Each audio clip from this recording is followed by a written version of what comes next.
Our rebellion is all that remains to push back the Empire. We think you might be able to help us. When was the last time you were in contact with your father? What is this? It appears he is critical to the development of a super weapon.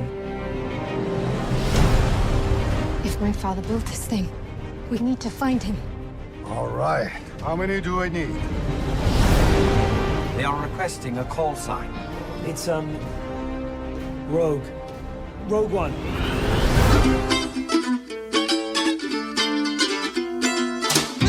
Hello, hello, hello. This is the Next Reel's Film Board on rashpixel.fm. Each month, a gang of thugs gather hither to spoil a movie that just opened in theaters. I am JJ, and tonight we thugs all don the trappings of a time long ago in a galaxy far, far away to expose all of the spacey details of Rogue One, a Star Wars story. I jumped into the Star Wars name generator online to fully acclimate us. So let me introduce our hosts to their galactic alter egos. Pete Wright, you are Scouts Blelit, a slave from the Cathol sector. I had no idea you were doing this, and now I am totally thrown off my game. Really? Yes, I had a thing, and now it's totally. I'm Scouts Blelit. Now I'm having trouble with my own identity. Well, Quiet, slave. You have some God, time man, to I work took on that it. so easy now. Ow. All right. Well, Tommy Handsome, for you, it kicked out Kochab Inghen, a conscripted stormtrooper from Triron. Honestly, guys, that checks out. And Andy Nelson, your made-up name seems too straightforward for pronunciation, so I want to try to make it fancier, but it's Cor Nova War, a wanderer from Ampliquen. I'm with you, JJ. Tommy told me I had to be. We will put a link to the Star Wars name generator in our show notes. But before we go any further, you should check out all the fun stuff about this show and its sibling shows at thenextreel.com. Go subscribe in your favorite podcast app or join us on YouTube. Follow us on Twitter and Facebook at The Next Reel. And I said or, but you should do all those things. And we're also there on the Instagram with the hashtag Pony Prize, hashtag Guess the Movie Challenge. Guys, have we picked the winner yet this year? Coming soon. Our next episode. Soon. The Pony Prize is such a special thing, and we're interactive like that. So come join us and interact with us as well. So let's get some of that force in this joint. Hey, Scouts. Do you know this name, Scouts? It is remarkably similar to my porn star name, so now I know why it sounds so familiar, and also why I haven't been getting enough work. The further away I get from the movie, the more I found myself enjoying it. First and foremost, I think it was beautiful. It was just a beautifully shot and visualized film. The effects worked for me. The integration of the ships in these beautiful, lush landscapes. I love the choices they made with that, and that made it really easy to kind of let myself go and be one with this movie. Can't wait to hear how it hit you guys. Cool. And it's interesting that it's sort of crescendoing up as you get away from it. I think that might be an interesting thing to talk about as well. Tommy, what were your thoughts? I'm probably the least fanboy, as everyone knows, of the Star Wars. I almost said Star Trek. That tells you of the Star Wars stuff. I liked about a third of the movie. I loved the big battle at the end. Everything else I found to be kind of a big slog.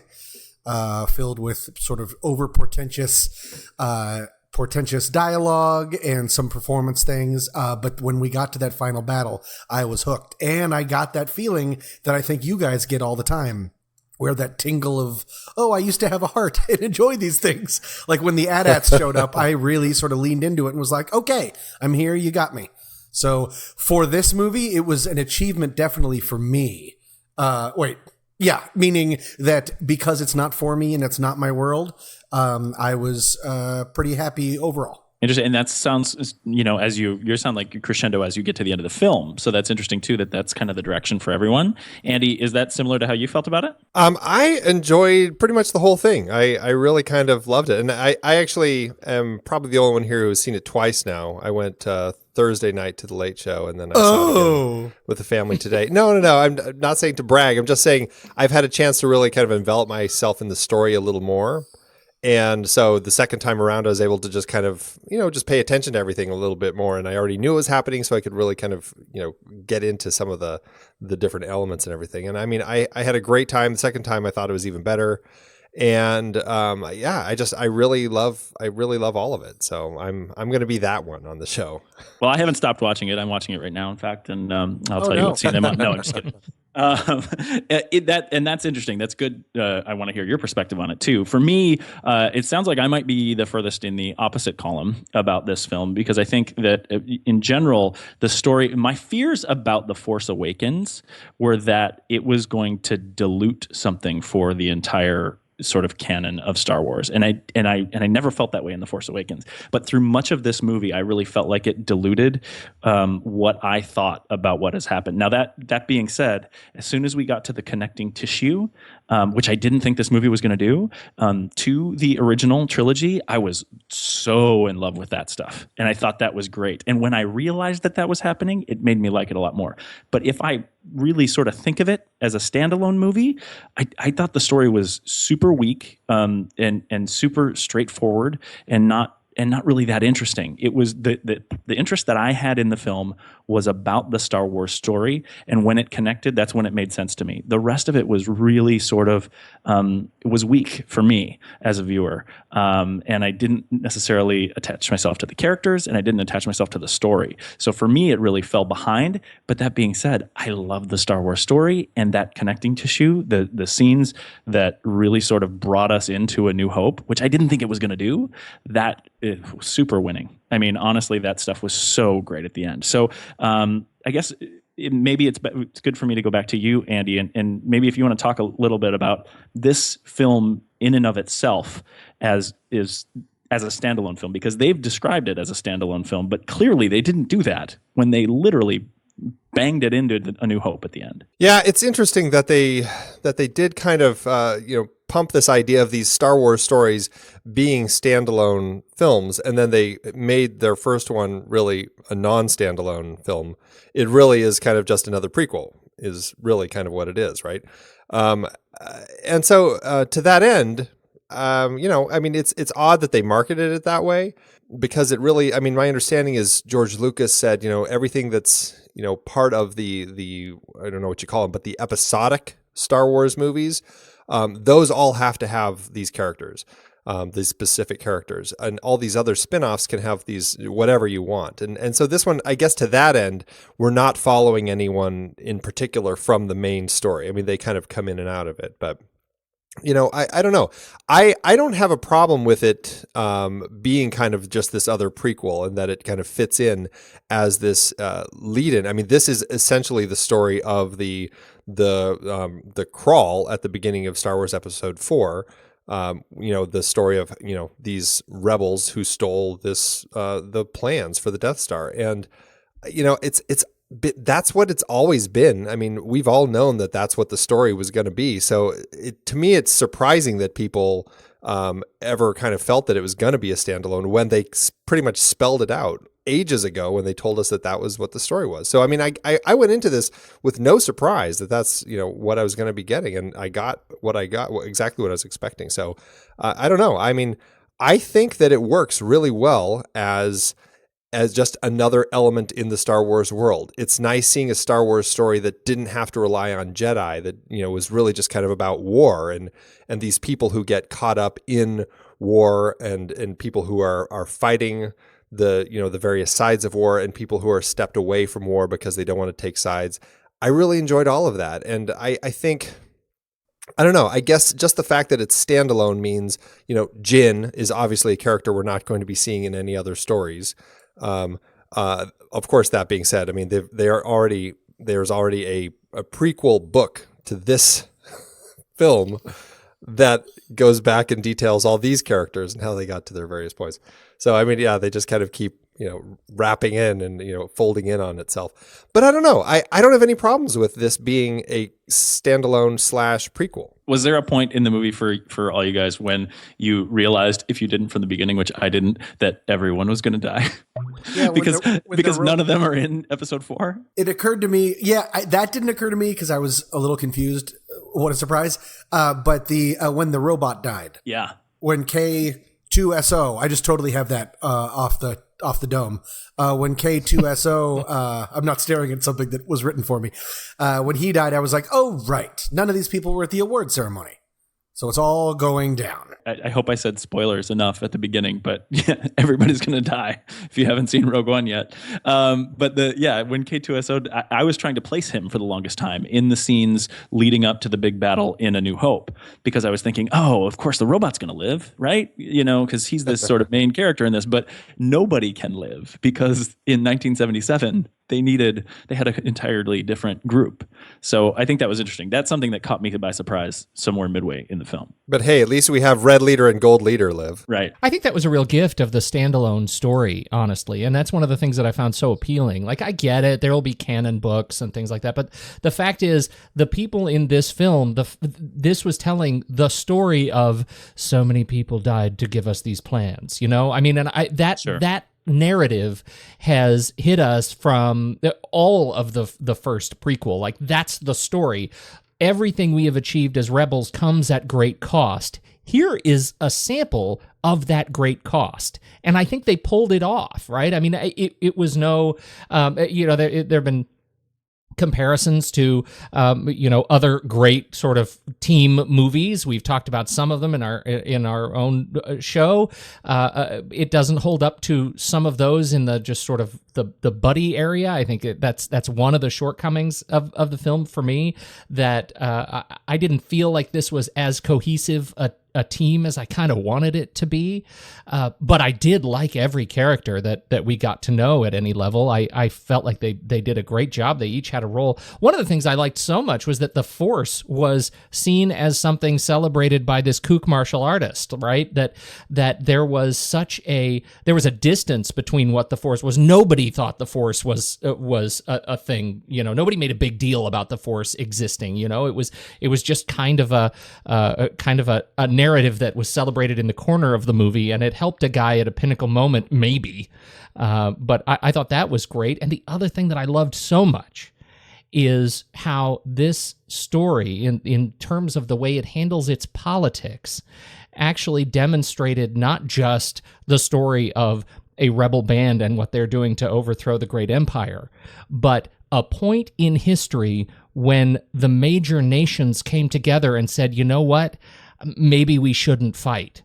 I thought that was an amazingly powerful pivot right in the middle of the film, of just how nations become, servants.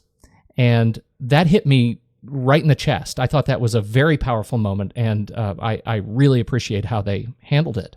That's interesting to me. I didn't carry as much weight into that piece, but I really like the way that you're describing it right now, because I guess for me, and maybe it's because of the nature of the prequel, or maybe it's because we know the outcome, which is the nature of the prequel there, but I felt like there was an outcome that was always going to be destined. It was just a matter of how we were going to get there. So I think, the way you're describing it would bring me new attention to that. I think you're right. That is the whole point. And that gets to this question of, and a number of people, our very own dear friend of the show, Ben Lott, has been bringing this up too. And he was not a fan of the film. He's been sharing some of his insights in Slack. He wrote a very well written sort of rebuttal to the film and the things he didn't like about it. You can find it on Facebook or his Letterboxd page.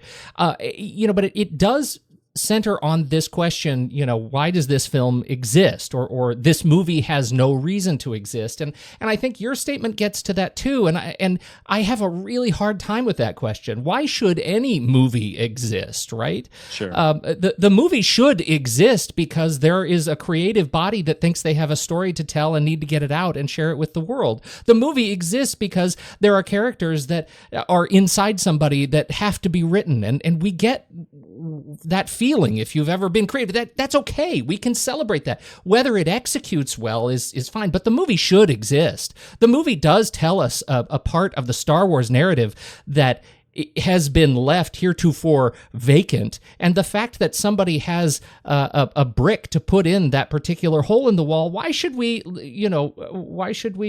give them trouble for that? I think we should celebrate them trying to do something interesting and new. And in fact, they made a very dark Star Wars film, and I feel like this is a story that paves the way to a different kind of Star Wars universe, and maybe it leads the way toward the rated R Logan story that they've been trying to make. Why not celebrate change in this regard? I really appreciate it. And just like you said, the connective tissue leading from this movie to A New Hope was brilliant. The final corridor scene when Darth Vader goes ape crazy and kills all those poor guys, the soldiers that we came to love in the first corridor scene in Star Wars, was exhilarating. I knew exactly how it was going to end, but it was an exhilarating race down the hall. I loved it and was just on the edge of my seat. So let's celebrate that stuff. And that makes sense. And again, the weight that you're bringing to some of those individual conversations, especially the big one, the Gathering of the Nations, I think is valuable. And I don't think I would ever argue that there's no reason, that there isn't a reason to make this movie. I think my sort of issue with it in terms of the story is that the execution of the arc that's coming with this story seemed a little thin. In I guess the story of Jyn as she went, she didn't have necessarily an arc. She had a through line, right? And that's all that was there. And it seemed like the story was always headed in this one direction, as opposed to some sort of real development that I was looking for. And that's why I guess I'm very pro the connective tissue. And if I examined the story that was made for this prequel, it seemed like it lacked the depth that I was looking for in an additional Star Wars movie to add, or in their language, an additional Star Wars story to add to what we're doing. Why was her through line so weak for you? I mean, we got to see her as a little girl. We got to see her mother ripped from her and killed. We got to see her father taken, and then she discovers it was a betrayal. Like, that defined how she related to the Empire and, frankly, to authority. We got to see that play out on screen. We got to see all of her narrative change when she sees him standing up on the platform and he dies as a result of her learning the truth about his role, about the fact that he was the guy who engineered. That is an amazing feat, right? If anybody should be questioning the narrative, it's the fact that he was able to engineer a hole in a giant planet-sized space station and nobody noticed. That is amazing. But she learned the truth and then became a new person that changed her body language. It changed the way she moved on screen. I have such a hard time seeing why she doesn't have a thorough through line. Yeah, and I guess I didn't catch that. So that like those changes that you noticed in her, I wasn't taken along that emotional ride with her. She always seemed like a soldier. The Forrest Whitaker remark saying she was the best soldier, and she had this sort of determination from youth to survive and these kind of things. It didn't seem different to me. It seemed like she was one-noted. She was a soldier, but she had no interest in this war. I mean, and she even says when she first meets up with Saw, with Forrest Whitaker, I've delivered the message. They can deal with it now.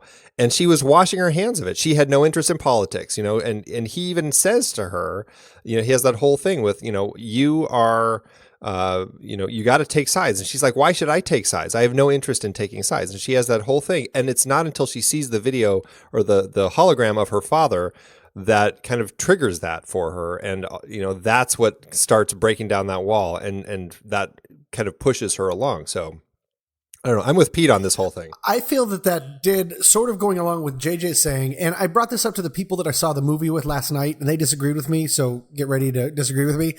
But I felt that when she saw the hologram, that was the change that she needed. And then she became the person that she was. I was sort of wondering if that whole scene that takes place on Eridu, the place where she sees her father and her father dies. I kind of felt like there weren't enough stakes there. And the idea of JJ sort of saying that things that maybe the plot, certain of the things were a little bit weak, I agree in that I came away from that scene wondering if that entire scene was taken out, would a whole lot of things really change? She didn't really learn a lot there was a very, very long sequence of maybe going to shoot him, maybe not. But the fact that he didn't shoot him, he chose not to be a sniper. She already knew what her father had told her about the fake, about the kill switch and the Death Star and everything. It just sort of felt like there were a lot of scenes that maybe could have been taken out and the film would have still trucked along as well. And that made it feel like a little bit more of a video game to me, of just sort of plodding forward in different ways in order to have certain things happen that weren't really that key to, hey, we've got to get the plans. Well, I'm evolving my thought a little bit as we talk about this, right? Because I'm comparing it a little bit to the way that I looked at The Force Awakens. And one of the things I talked about last year when we saw it is the scene with Kylo Ren and Rey when they're when he's trying to extract the information from her, right? And he's affecting her with the Force, and she finally makes her awakening of the Force there. And really, if you observe that scene as not a lover of the idea, the philosophy in Star Wars of the Force, it looks like a couple of people just kind of shaking their hands and struggling and being emotional, right? But when I watch that, because I am those things, I got it, right? So maybe for me, when we're talking about this through line and this direction and this drama, this emotional drama that played out in Rogue One, maybe I'm more connected to the mythology that's associated with the Force, with the religion in Star Wars, as opposed to the war. And, I don't know if it's a fair criticism for me to say that the movie failed in it, but maybe I'm just not connected to this in that degree. Because I think the point that you bring up, Tommy, is interesting about maybe pulling these scenes out and seeing if the stakes differ. I can't really wrap my head around that right now. But when I put Jyn versus Rey, I was far more connected to the Daisy Ridley character. And I don't know if it's an acting thing. I don't know if it's the story thing. But in general, that's what came up for me. I was far more emotional when she went through her arc in The Force Awakens than I ever was in Rogue One. Do you think part of that is because in this film, Jyn is such a closed-off character? I mean, she's the sort of character who's gone through war and has kind of closed herself off. She's created those Sarah Connor walls up and doesn't let anything get through. And it's not until later in the film where we're able to kind of really kind of see some of that side of her. Whereas with Rey, she's had she's had a hard life, but she hasn't been going through war or anything. And she's an easier to connect to character right out of the gate. She's a fighter and everything, but she's a character who has her walls down. We're able to kind of get into her emotionally right out of the gate. It's an interesting point, but that doesn't necessarily forgive it. We care about walls up Sarah Connor in the second Terminator movie because we spent not walls down the first one with her. Well, so they were allowed to just present a character who was made of stone. If you just do that out from the break, it is really hard that's a hard thing to ask to identify with and to really sort of care for. I guess the idea, Pete, going to what you said of should this movie be made, absolutely this movie should be made and it should exist and all that kind of stuff. We all knew Titanic was going to sink, but I cared about Titanic because I personally really liked Leonardo DiCaprio and Kate Winslet. Kate Winslet. Cared a lot, didn't you? I didn't have those people in this movie. The emotional barometer is kind of how I judge this, right? That's what I love about movies is when I go that way. For you, Andy and Pete, was Jyn's story emotional to you? Did you follow her on the emotion? Because I didn't. And I think it's fair that some people might, but I didn't, whether it was because of her walls up or not. Was there a piece where you got emotionally moved because of what Jyn was doing in the story? I mean, definitely. And certainly I think more so the second go around when I kind of already had wrapped my head around the story. I found it easier to really just kind of go along with her story and everything. And certainly as we get toward the end and people are making some of these decisions and she's going into these situations, knowing that, this is not going to go well. And she has her little speech about, we have to take that chance. And if we get through it, then we've got to take the next chance and we just have to keep going. I mean, I found that very inspirational. And as she kind of continued going forward and having that final confrontation with Krennic up on the whatever it is, the little dock under the satellite dish. I mean, that was great when she's giving that confrontation to him as to who she is and everything.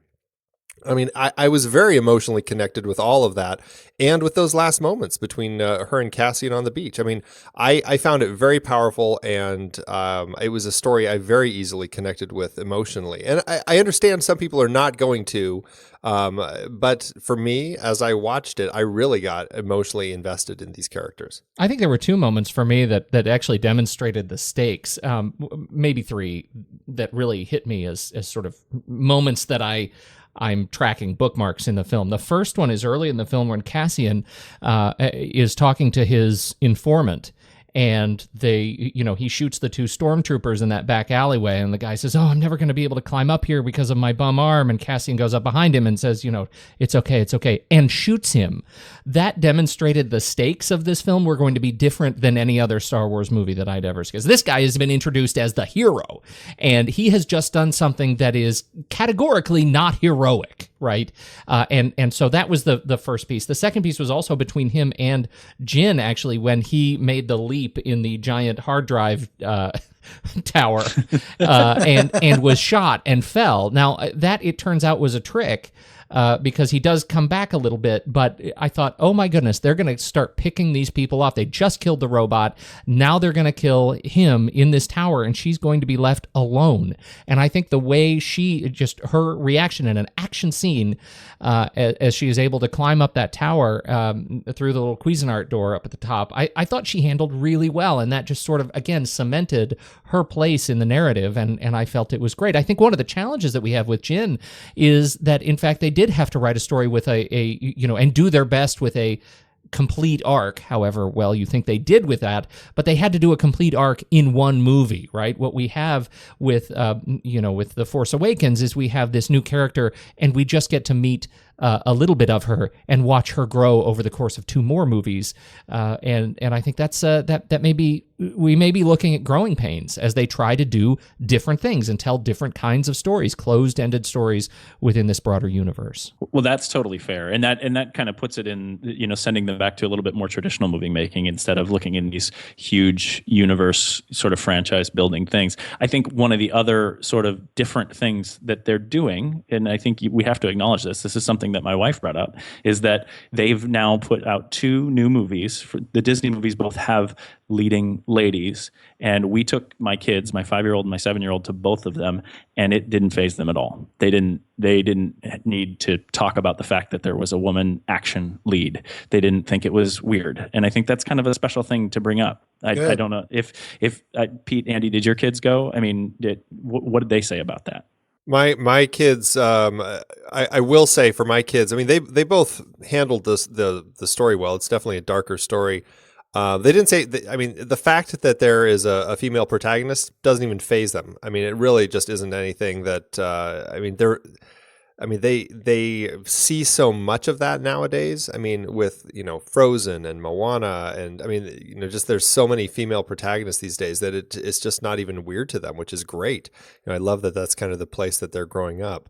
But I mean, the challenge for them was just the complexities of a story where, there's so many shades of good and bad, and a lot of things happening that I was constantly answering questions. And we had a very long conversation after the movie trying to explain exactly what was going on. Sure. And that's something that I want to get into with script as well, and the way that the movie started and sort of untangled the knot before they wrapped it back together. But in terms of the female thing, I definitely want to mention, the idea that Leia was always a hero, but they made her dress up in sexy clothes and things like that. And her transformation to action was something that was pushed in the same way of her, potentially her sexuality, especially if you're looking at Return of the Jedi. And that's something that is not present in these movies, and we have these strong women. And I just think it's important, the fact that my boys are able to relate to those characters and that's the world that they live in. I think that's really special. It's only for my kids. It's only a novelty when I bring it up. Right.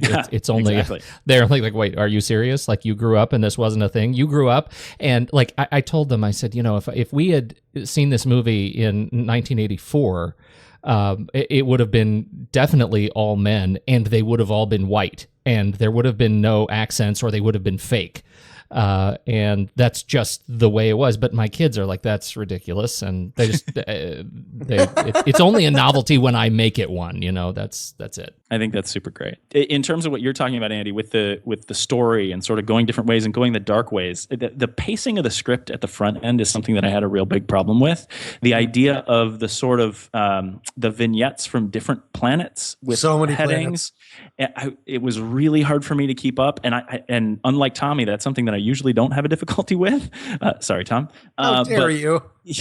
But in general, I had a really tough time sort of getting on board with the movie until maybe even towards the end of the second act, really, in terms of where things were going and how they were setting up the story. Did you guys find any difficulty with the pacing as they were introducing us to the geography? There were a lot of planets at the beginning, and I'm really glad that I saw it a second time because I too was like, wait, now where am I and why am I on this planet? And it was happening so fast and furious that it was a little tricky to kind of keep up with all that. Second time really helped. Well, and especially since none of the planets were Ampliquen, where you're from. Exactly. I think that was a key difficulty as well. Did your kids ask about the sort of different places? Was that something that tripped your family up as well? Well, I mean, my son is, he struggles enough with reading. He's only 6. And so every time text is on the screen, he's always wanting me to read it anyway. So that made it even more challenging, right? Yeah.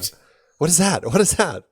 So it's challenging. It gets to a point where I think to a certain extent, as long as the location changes, it's pretty obvious in the Star Wars universe because every planet is its own, unique system.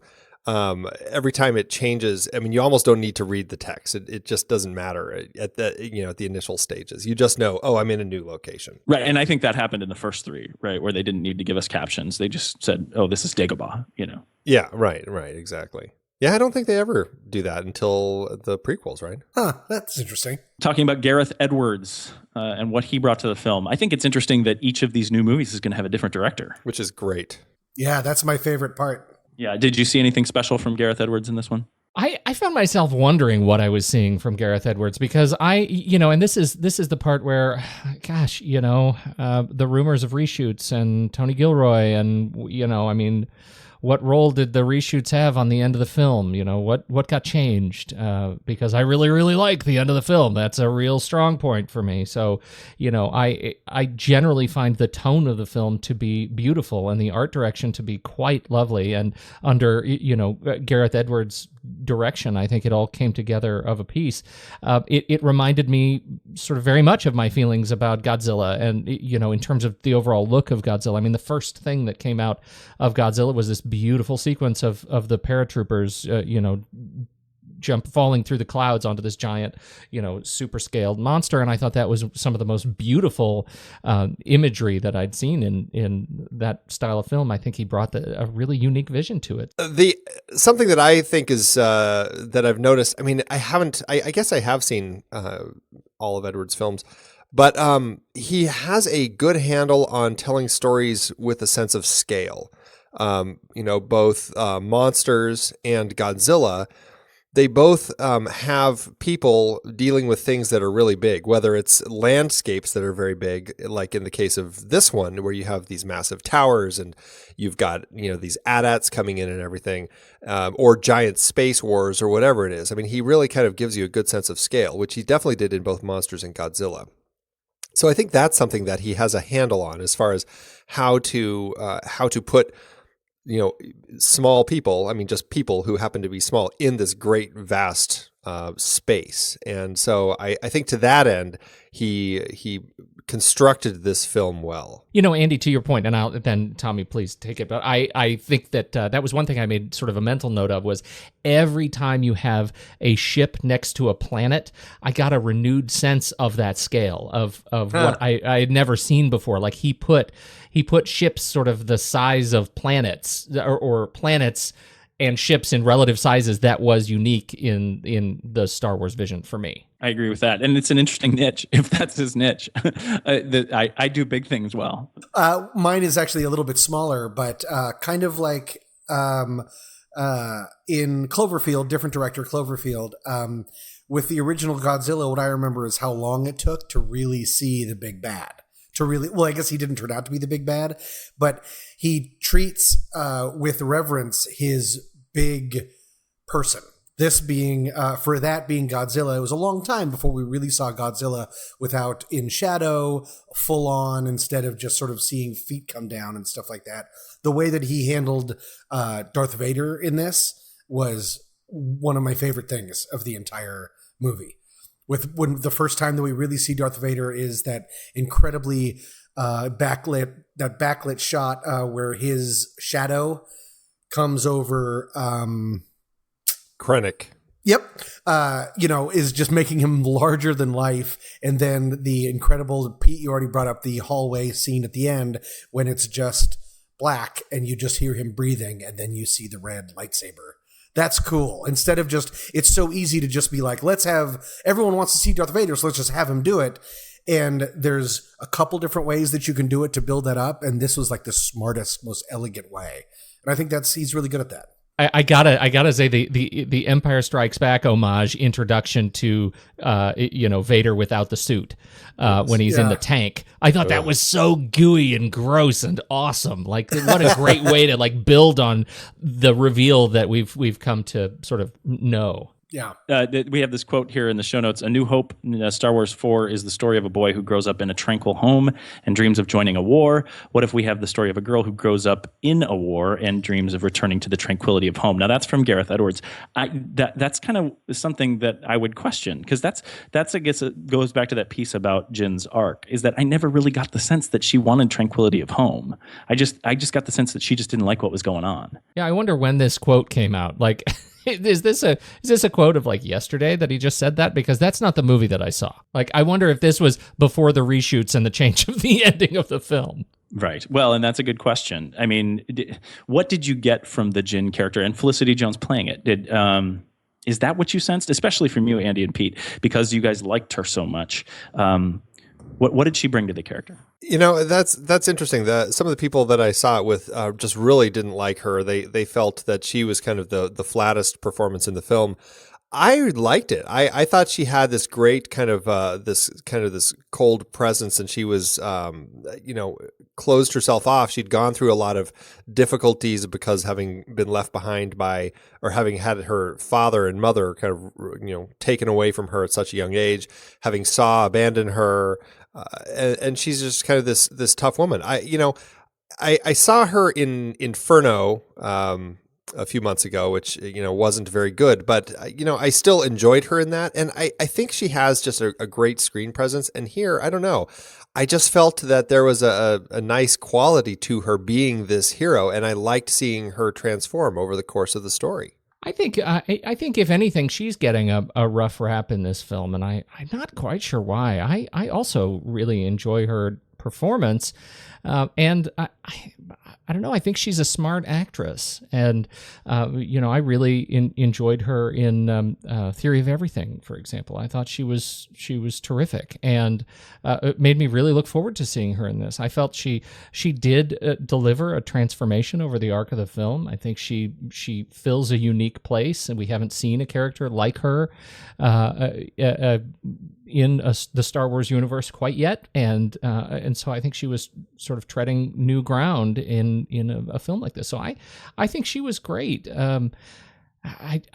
I have trouble with kind of defining or understanding some of the criticisms that I hear of her performance. Is it seems to come down to, I didn't like her accent, or I didn't like how her mouth moved. Ooh, I don't like that. And that's not really fair criticism of the performance. I think she did a fine job.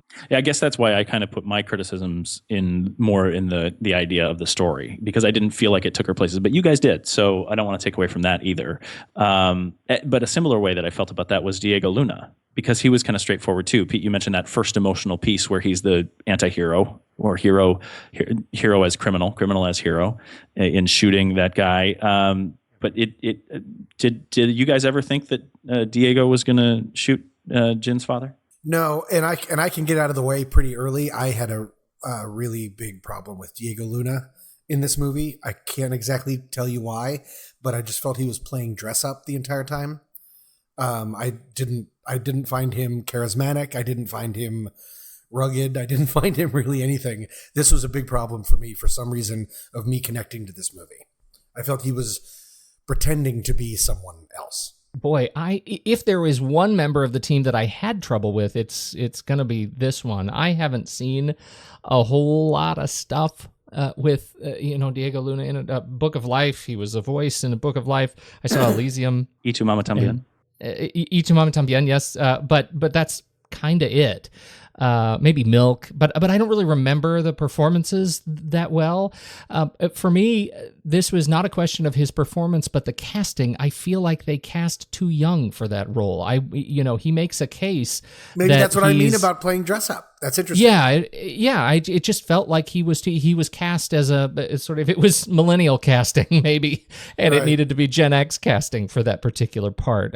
But I recognize that they wanted to cast in terms of more or less a partnership between the two to make that final symbolic on the beach moment more powerful between Jin and Cassie. And I get a sense that that's what they were going for, but for the rest of the movie, he's just a little young. I thought he did a great job. I really liked him as an actor, but he was a little young. That's my take. Even though he's 36, he's older than Felicity Jones. Yeah, but he's not like 45. Maybe 48. Like, I just needed a little bit more grizzled. He was acting so world weary. Yeah. And it's like, yeah. Well, he's a young looking guy. Homeroom. Yeah. I don't know. You guys got to remember, though. I mean, he says that, he's lost people, too. I mean, he's been in this war since he was 6 years old. And, I mean, this is a rebellion. You're going to have people all ages fighting. I mean, are you telling me that there weren't people during the revolution who were 12 years old running around with guns and fighting? I mean, that's exactly what's going on here. Don't misunderstand the criticism. It's not that can't happen. It's that this character in this story felt a little young to be delivering the lines that he was delivering. Like, if I had trouble buying it, that felt like the reason for me. I'm not saying that young people aren't fighting. Obviously, that happens, and we just need to turn on the news to see that happening. Of course, I just didn't buy him. Huh. Okay. Well, I guess I'm just the lone voice on that one, because I mean, I really enjoyed him in this. I thought he actually carried it well. I thought he had the weight for the part, and I liked him. I thought he did a great job. Really kind of that guy who was representing this bigger picture. And I mean, he's kind of got this dark side. I mean, he really represented for me, and I thought he did a great job representing the side of the rebellion that, you've got to do dark things sometimes in searching to do what's right. Like what you brought up earlier, Pete, when he has to kill that other good guy in the alley because that other good guy is going to give him away, and he has to just gun him down right there to make his escape. I thought Diego Luna brought all of that to Cassian, and I really enjoyed it. He wasn't the only person considered for the role. I think the other people listed were Aaron Paul, which also is a youngish looking guy in Hollywood. And then the other guy is Edgar Ramirez, who I'm not familiar with, but he's a bit older. But I think they were kind of actually going for that look too. So I think Andy's point actually is well taken. I along with you guys didn't really buy it from Diego Luna. Well, and I don't want to make it because it feels like I'm speaking out of both sides of my mouth. I mean, part of the emotional connection that I made with the film was a result of his portrayal in these areas. I'm just saying, like, if there was a downside to these performances, that's the one I felt. But I still like the guy a lot, and I think he did a fine job, even if that's the area that I felt was weak. How about Forrest Whitaker?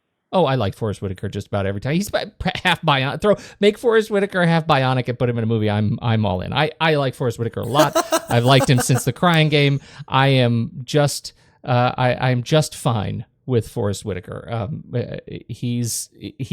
think he did a great job at playing the sort of insurrectionist. He was the rebel's rebel. And I love that angle of the sort of political maneuvering that they kind of were able to pull together as a result of him. I was surprised from the trailer. I thought he was going to be in more of the movie, and it turns out he was not in as much of the movie as I'd hoped. But man, he had two different bionic feet. Come on.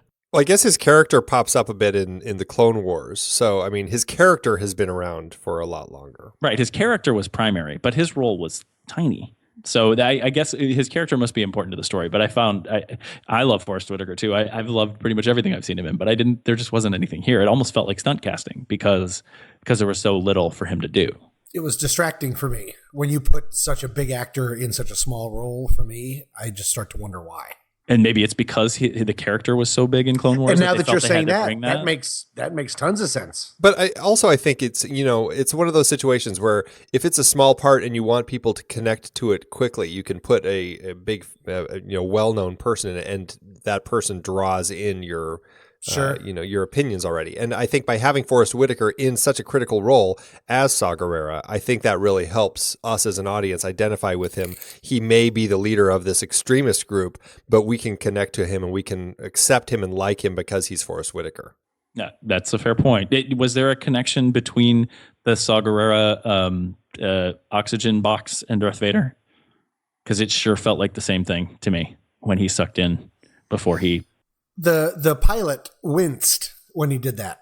Oh, really? Yeah, I thought that when he did that big suck in, that there was the pilot winced at that, and I was wondering if maybe there was a connection for there. Did anybody else catch that? That's super cool. Well, I saw it, but I feel like it's like an Easter egg that I'm not well equipped enough to answer. I love it. I think that's awesome. I'm gonna when I see it some other time, I'm gonna look for that. Other characters for us to talk about, other actors. Ben Mendelsohn as the director, Krennic.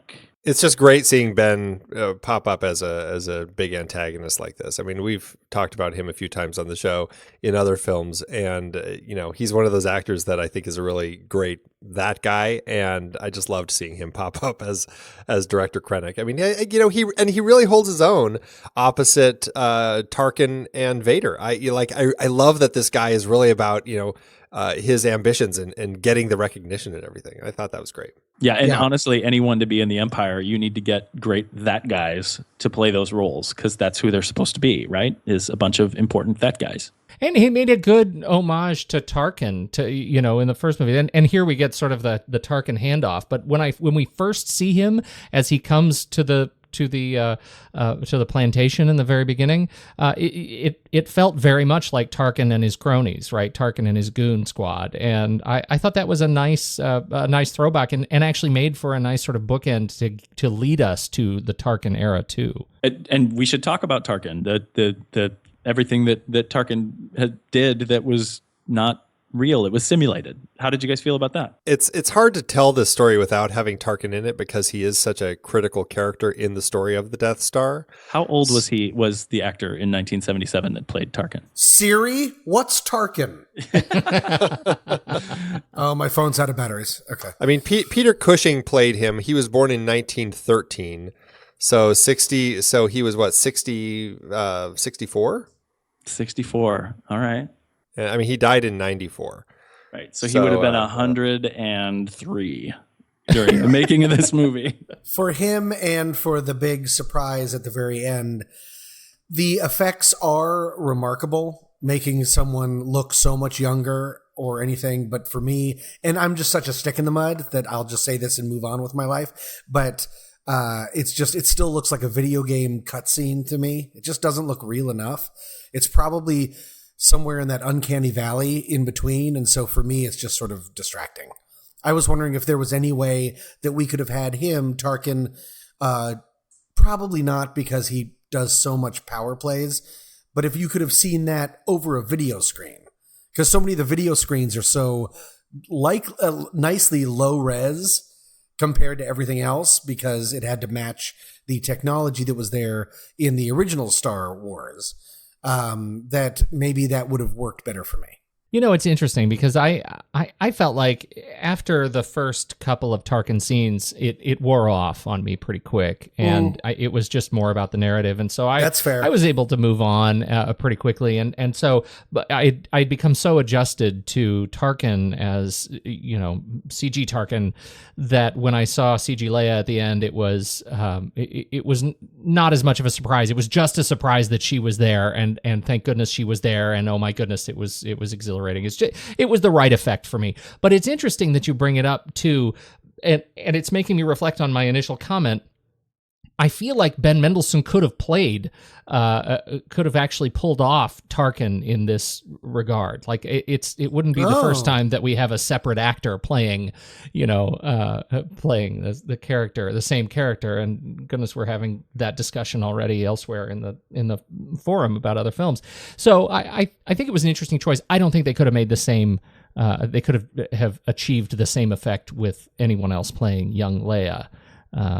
So I don't know. I mean, I'm spitballing here, armchair directing, but it didn't bother me. Yeah, I was actually happy with it. But then again, I mean, you look at the other times that we've done this in the last year. Is that when we saw Robert Downey Jr. do it as Iron Man or as Tony Stark? Yeah, I've been happy with the amount of where we are in the uncanny valley of that particular type of effect.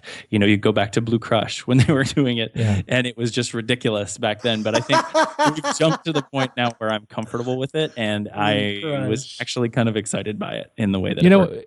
What used to get me were the eyes, and the eyes didn't get me in either of the characters here. It was the mouths, if it was anything. And so I think that's an interesting thing. It used to be like, oh my gosh, you can't do CG eyes. They're impossible. They're the unicorn. It turns out I think they did the eyes just great. So looking at the other real cast members, there's still a whole lot of people for us to talk about this movie. Some of my favorites, I love Donnie Yen as the blind dude. I actually loved Alan Tudyk as K2SO was my favorite character in the entire movie. What other characters did you guys really dig? Yeah, you brought up Donnie Yen and him and Jing Wen as Chirrut Imwe and Baze Malbus. Those two, that pair, I just totally fell in love with. Yep. Everything that they were doing, it was just such a great partnership between those two.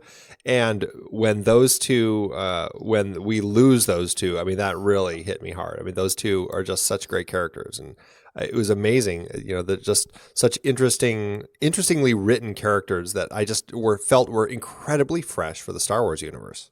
Well, they were just paced so well. I think from the moment they're introduced on screen, I think we get them in just the right doses so that when they finally die, it's meaningful. Well, and there's a bit about direction and chemistry there too, right? As actors, they had it. They were a pair. They were always a pair. We always felt like they were a pair. They did it right. And I don't think I didn't catch that from other primary characters in the story. I thought they did it well with Diego Luna and Alan Tudyk. I thought those two worked well together. I liked them as a pair. They were great. They were funny. I'll be with you, Jin. Cassian says I have to be. That was so I felt like Alan Tudyk served exactly the role he needed to serve in this film. The jokes worked for me well more than 78% of the time. I'm just saying, I found myself really enlivened by his performance. And again, it was meaningful when he died. Now, I'm up to probably 4 or 5 so far thinking about how I felt when they died, and the answer being meaningfully. That's kind of a big deal in a movie that is as large and chaotic as this one. That's fair. And I love everything Alan Tudyk does, ever since I met him in Serenity. So, I thought he was perfect. And Riz Ahmed, I think as Bodhi Rook, the pilot, we talked about him once, I think, right, with Jason Bourne. He was the Facebook president of the Bourne Facebook company. This was such a better role for him. Oh my goodness.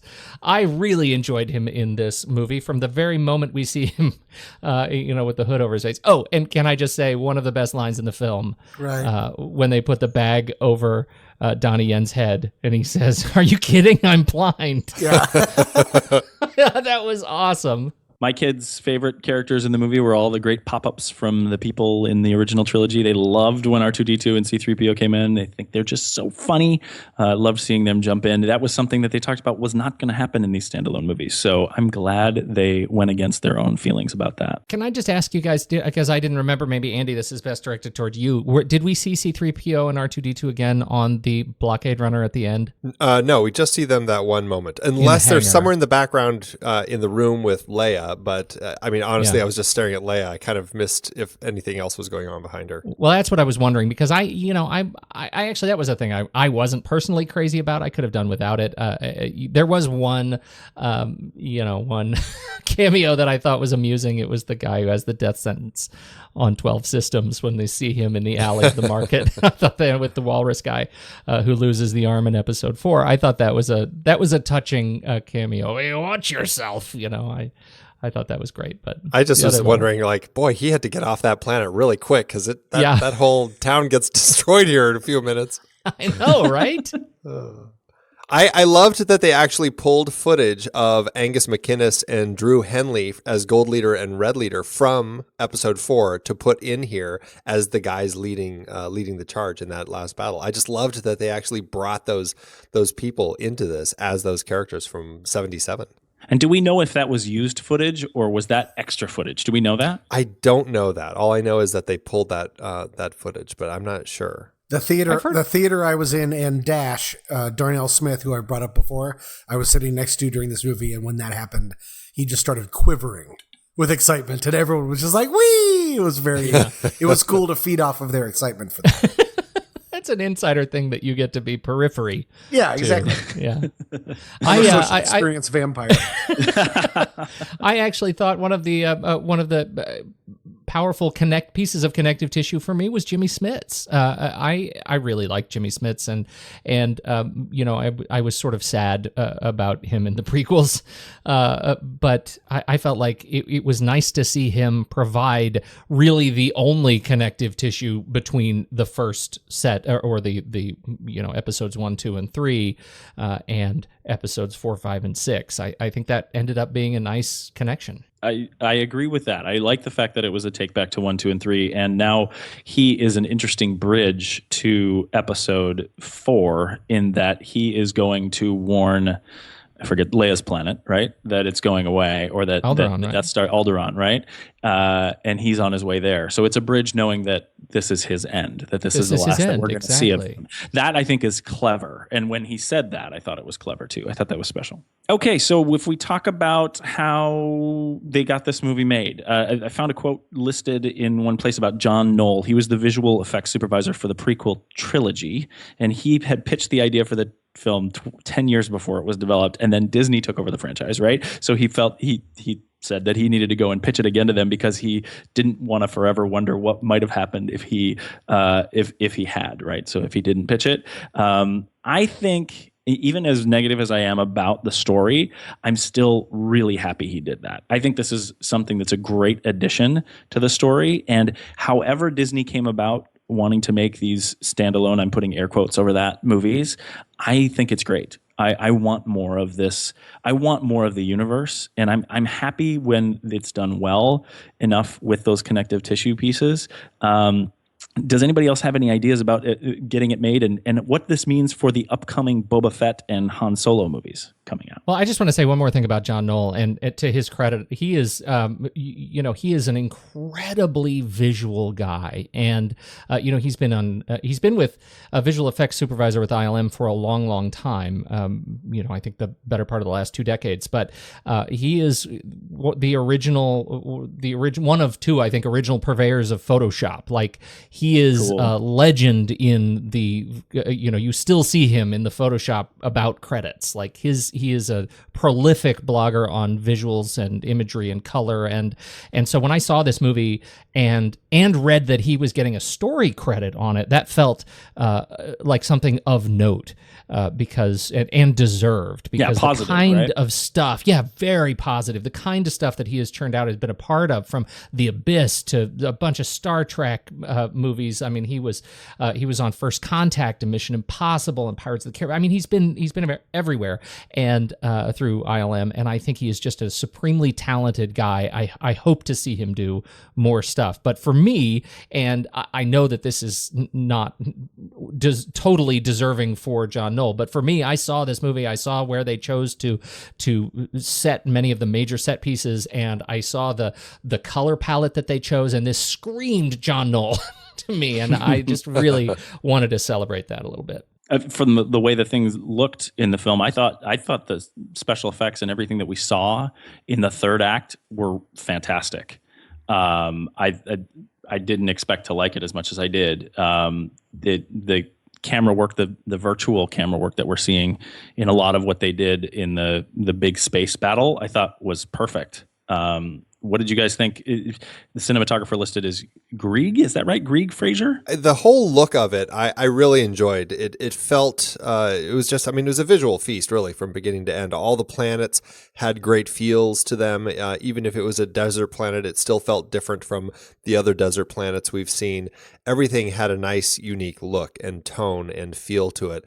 And yeah, I mean, the space battle at the end, I mean, that was, I think, just one of the most spectacular space battles I've seen on film. Just watching the ships flying around and just the way that the entire rebel fleet they all arrive, and it's just they're sitting there, or it's just the few bad guy ships sitting there, and then all of a sudden all these rebel ships just all of a sudden pop in out of light speed. I mean, it was fantastic. Likewise, as they're all getting ready to leave, and you've got all of a sudden, as they're starting to zip out of there, you've got Darth Vader's giant ship blocking them, and I mean, it's just, I don't know, everything about all of that stuff was just, I think, just so creatively done, and done in a way where it really put me in the action. Well, absolutely. I mean, when the ships hyperspace in, it takes the oxygen out of the theater. I mean, there was a collective gasp. But the same thing when that little hammerhead cruiser knocks the Star Destroyer into the other Star Destroyer, and the destruction in space as they fall through the shield generator, I thought was great. I love how in terms of great big battle sequences, they still were able to fit in effectively a trench run in this movie too. So kudos to them. Well, and I think all the things that you're mentioning, right? So the jumps out of hyperspace, not necessarily a trench run in particular, but the hammerhead push and all that stuff. I think one of the things this movie does extremely well, and even some of the stuff on the ground, is that it shows us the physics, or the imagined physics of the mythology, of the legend that they've created, and how that would affect it. It answers the questions that we may have had in seeing the original trilogy, in saying, when someone jumps out of light speed and someone else is trying to jump in, what happens, right? As the Star Destroyer comes in and all these other ships just get destroyed by it landing on them, basically. I think that was really interesting and done really well visually in explaining the physics of the Star Wars universe to us. That's something that I loved about the visual effects in this movie. Oh, I loved that she was blown back by the sort of ionic engine push. Science be damned. Right. When that ship takes off and she's thrown to the edge of the platform, I thought that's a first too. I don't think we've ever seen any of that sort of physics on display. Didn't we see that in Force Awakens when the Millennium Falcon takes off out of the hangar, blasting the guys? Yeah, no, that's a good point, Andy. But all part of the new generation, right? Right. We're now It's all considering recent. physics in a way that we hadn't before. And I think that's important. And Andy, you mentioned that this desert planet was different than the others. That's what you get when you shoot in the Maldives. How amazing is it for this cast to be able to be like, okay, we're going to shoot in London, Iceland, Jordan, for the desert. And then we're going to go to like the greatest honeymoon spot on the planet and stick you guys there for months. And we're going to try and do composites that are going to really, really challenge you. I was really surprised. Generally, when it's the big vistas for CGI of fake buildings on fake things, I loved the entire look of where the final battle took place. I loved the entire final battle. I mean, really, my main thing comes down to, I didn't really enjoy the first 2/3, and I loved the last third, the actual battle that's going to. With all of the water there, they didn't overpopulate it, which is fantastic. They didn't feel the need of putting, there's just a lot of empty space with beautiful water. They respected the space there in a way that I don't think maybe George Lucas would have, which I thought was just stunning. And especially the fact that it takes place, so bright of the day. that usually Bright Day, a lot of times I feel like they use CGI, heavy CGI, in dark and shadows to hide some of the fakeness of it. And I thought it was just fantastic. I was so excited when they all showed up to do this final battle because it all looked great, even in the wide scenes. Did anybody see it in 3D? Yes. How did the lighting work for you in 3D?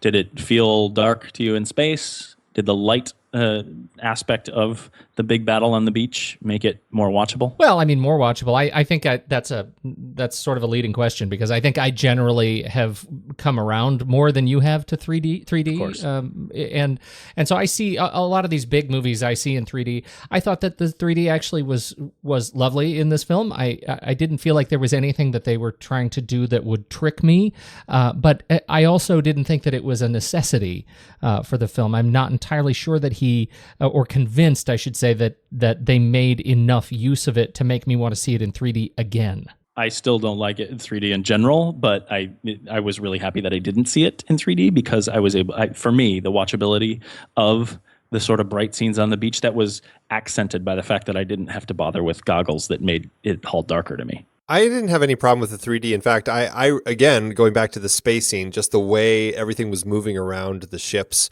just the way they were flying. I mean, it really worked exceptionally well for me in 3D. So I had a great 3D experience. Nice. And we're talking a bit about scale, right, too, when we think about that. How did the 3D look when you've got the Death Star coming over the horizon? Because that stuff was about this movie, was just superior to anything we've seen, I think, in the Star Wars universe yet in terms of scale. That sort of the big versus little, the Gareth Edwards stuff that we were talking about at the beginning of this show. Here's a particular first that I want to shout out, and tell me if I've misheard anything else in the Star Wars lore that I should know. But I think this is the first time where a character has said out loud anything related to the Death Star traveling through hyperspace. Yeah, I was going to ask about that because I mean it's got to be incredibly shocking for all these characters, especially Krennic, when he all of a sudden looks up and he sees the Death Star right overhead, knowing what that means, which is pointing crazy. At them, right? Yeah. But the fact that it made me then think about Episode 4. It's like, wait a minute, that they were tracking that Death Star, and it's like, you've got that little dot on the screen moving incredibly slowly as it's trying to get around the planet. I'm like, wait, but the Death Star now it can go in hyperspace. Yeah, there's a little bit of sort of retcon going on here. I'm not sure they wouldn't have been able to make use of hyperspace in 7 other movies in some capacity for this large thing. And, again, science be damned. I'm just saying, if a planet-sized object in space hyperspace into that kind of proximity to another planet, somebody's gravity is going to shift. And we would see some tidal changes maybe. I just wonder, I'm no scientist, but... should be the name of a new spin-off show that we do. So do you think George Lucas saw this movie or saw the script and was like, hey, wait a second. Right? If we could have, I think Where's Jar Jar? That's what Lucas was saying. Yeah. But similarly, that's kind of the way that I felt about the music when the initial theme came up. And it was such a variation on a theme, but never really got there. And how can you, right? I mean, honestly, the Star Wars theme is quite possibly the greatest signature theme in movie history. Could be. I mean, arguably, right? And so the idea that they're doing variations on a theme for the music here, and then also variations on a theme on the intro, right? They gave us the long ago in a galaxy far, far away, but then they didn't give us the crawl because of the standalone thing. Right. How are your guys' feelings about that, in particular in the music as well? The music was I probably my biggest problem with the film. I mean, I love Giacchino. I think that he does incredible work. Unfortunately, he walked into a really tough situation here where Alexandre Desplat was supposed to be writing all the music, but then because of the reshoots and the way that the post-production schedule shifted, Desplat was no longer available to do it because he had already committed to a different project. And so Giacchino had to come in. He only had 4.5 weeks to write all the music for the film, and which is insane.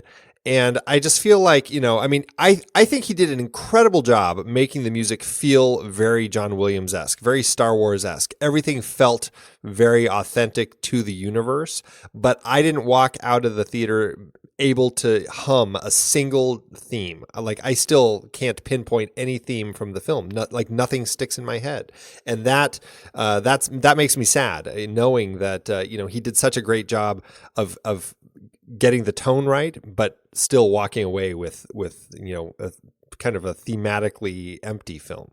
And this is where I would beg Disney or whomever is in creative control here to say, there is such a large sun of the original theme that why try to recreate the wheel on this? Why not stick with the themes? I understand that they're trying to make this standalone, but it would be more, it's connective tissue to remember those themes. They do it in the visuals, they do it in the story. Why not in the music as well?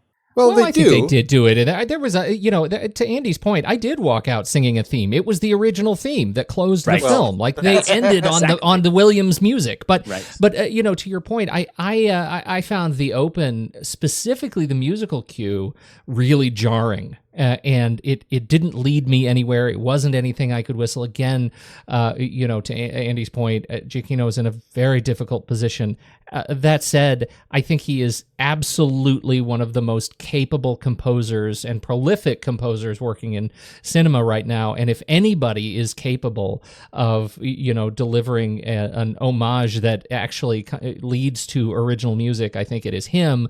I hope. Is he on one of the next films? Do we know if he's doing more? I hope he does, because I think his Star Trek, revisioning the Star Trek music is probably the number one example of when it can be done exceptionally well. Well, John Williams is on for episodes 8 and 9 at this point. But for the other Star Wars stories, the Boba Fett and the Han Solo. I'm not sure if they've actually announced the composers for those. I think they're still so far out. Well, and one of the quotes from Desplat about this was that he was very excited to come to this because of his work with Edwards on Godzilla.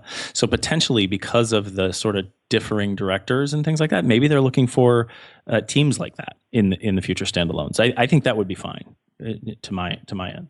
As long as they do a good job of actually bringing back some of the Williams themes, I think I'd still be happy with it. I mean, that's what I think his music defines the universe. As long as the music feels Williams-esque and Star Wars, it feels like it fits in the universe, I probably will be okay with it. And this definitely did that. But when I talked before about the idea of it this story diluting it for me, that's kind of how I felt by the themes too. So I wasn't happy with that.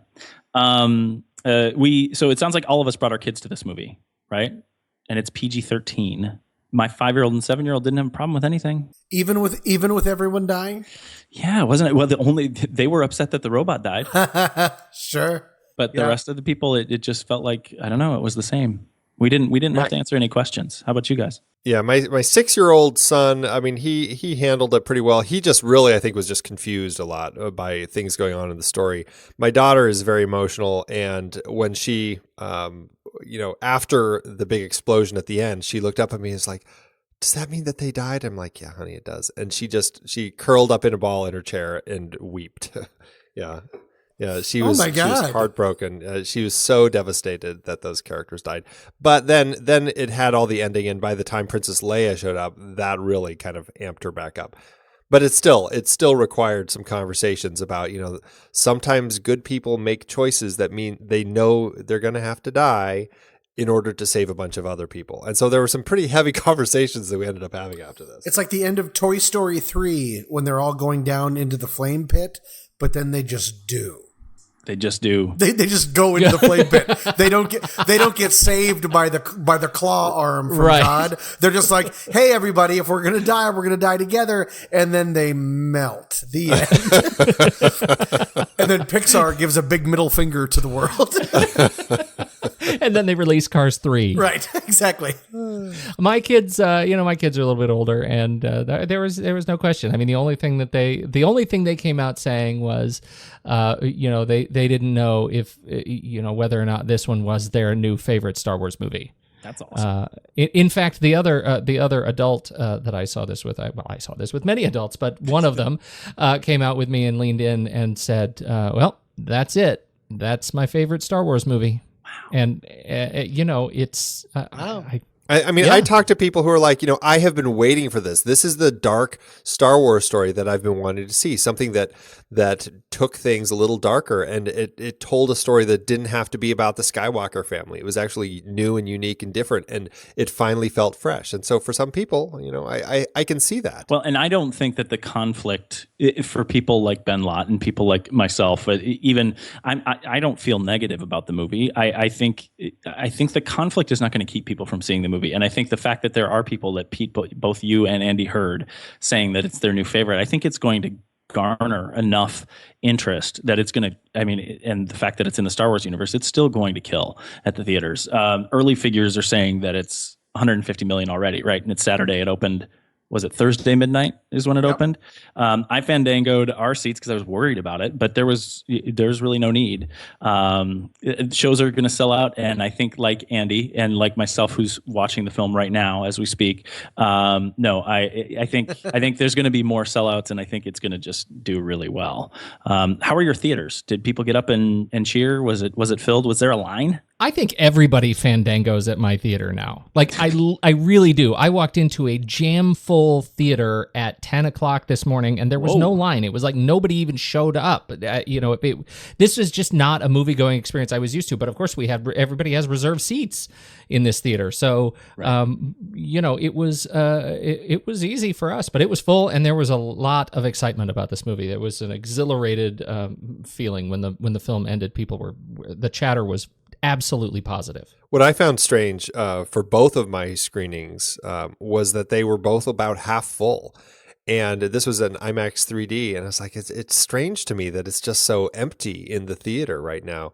But I walk out of the theater and probably 50% of the screens at the theater I was at were playing Star Wars. So it's like, I feel like they had it on so many screens that you're never going to get turned down for a theater getting sold out if you try to go to this. There's always another screening that you can pop into. So, well, that's true. And then also, I think there's a lot of good movies out right now. I think there's a lot of good things for people to see. I've been hearing people catching movies that, that maybe they're avoiding the lines, but they're going to movies that came out over the last couple of weeks because they're trying to catch up with everyone else. Well, and even, counter programming has been really strong, I think, with Collateral Beauty and Manchester by the Sea and La La Land, and this is a good weekend for really quality films. Yeah, it's awesome. Nocturnal Animals hit, Allied. It's a good time.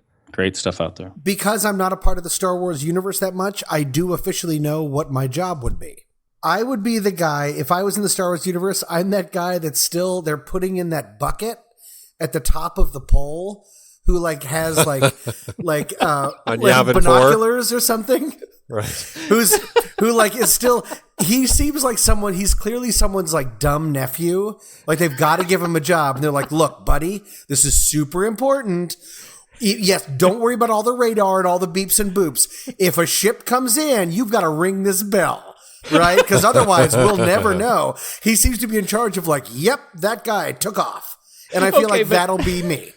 Okay, but look, did you notice the first time we see the guy in the bucket, he's dutifully looking through his binoculars. The second time when the main mission leaves, he's just sitting around. He may be doing a crossword puzzle. There are no binoculars inside. He's on Pinterest. There's no reason for that job to exist. And that's why I think that would be me in the Star Wars universe.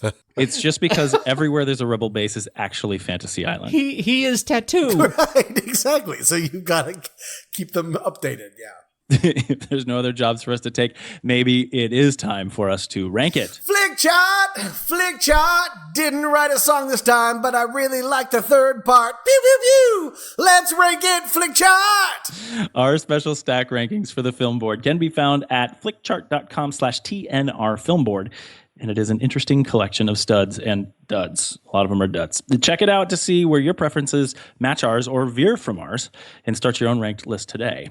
I am crazy interested to see where we go with this one, and I'm kind of afraid that we're going to have a lot of split votes. Force Awakens is number one. Is that right? Force Awakens is number one, yes. Okay, so let's see where this one ends up. All right, first up, Rogue One or The Dark Knight Rises. I am totally Rogue One. I'm totally Rogue One. Dark Knight Rises is the third one? Yeah, that's Bane and his mask. Every time. I would say Dark Knight Rises. I'm going to say Rogue One. Throw my vote in the trash. Rogue One or Captain America Civil War. Captain America Civil War. I'm Rogue One. It's cool because we clearly handle Rochambeau so well. Based on our last episode, this will go smoothly. I am Rogue One. I'm going to say Captain America Civil War. Can't do it. Nice. Tommy, you and Pete do it, please. Okay, did we figure out how to do this? Scissors. Oh, crud. Why is this so hard? Okay. Scissors. Fair Crush enough. you. All right, Rogue One or Doctor Strange. Last month's film board. Doctor Strange. Rogue One for me. Rogue One for me. Oh my gosh, you guys. I literally dislike rock, paper, scissors so much that my plan was to always just like wait and take the vote. Take the vote. Yeah, but you can't do it. No, you can't just pick Rogue One and make it easy on yourself. Doctor Strange. Okay, so I have a recommendation for both of you, and I think this is going to make things go easier. How about? It's not going to work. It's not going to work. Okay, I'm ready. Rock. It did work. Totally worked. Oh my God, science. That's amazing. I love how you start by saying it's not going to work, Tommy, and then you say, okay, I'm ready. Like you are doing you are a non-contributing zero in that scenario, but thank God you were ready. I didn't say I'm ready. All right, so Doctor Strange took it. Next one up, Rogue One or Fury? Rogue One for me. Fury. Rogue One.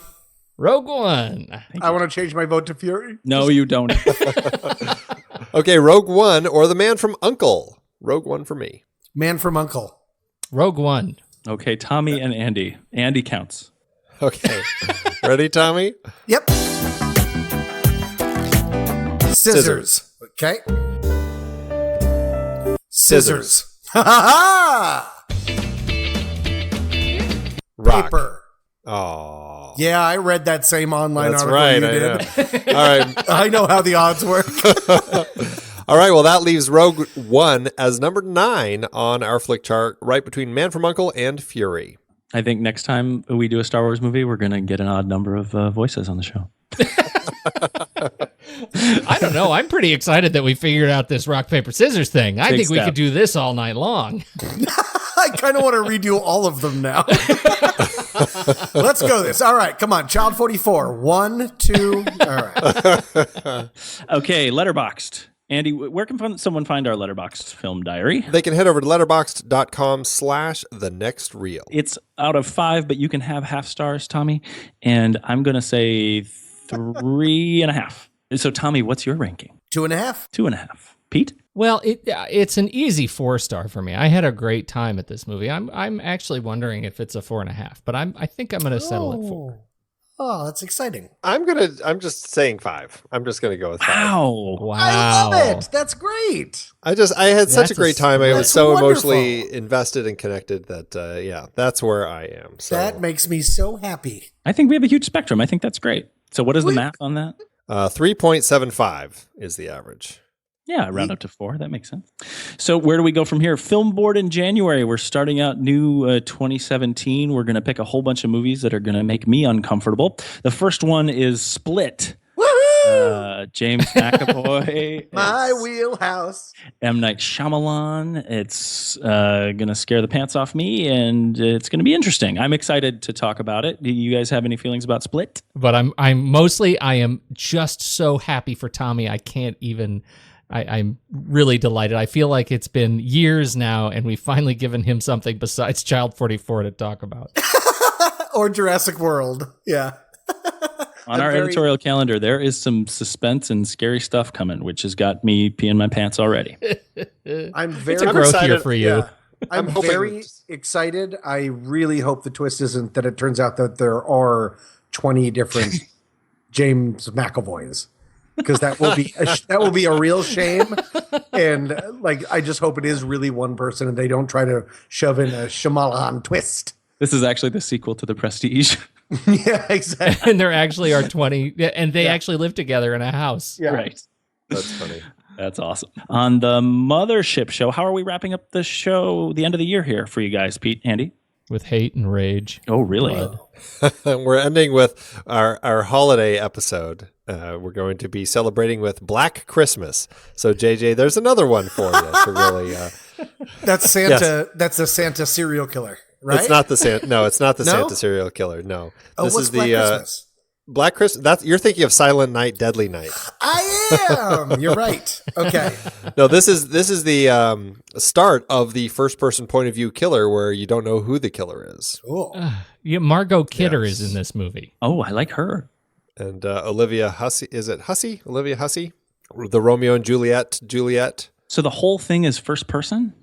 No. Oh, okay. Not the whole film. It's when you have that killer and you just see them it's their POV as they're stalking somebody. That whole horror trope. This is where that all began. Every time there's the killer scene, the killer is first person. That's interesting.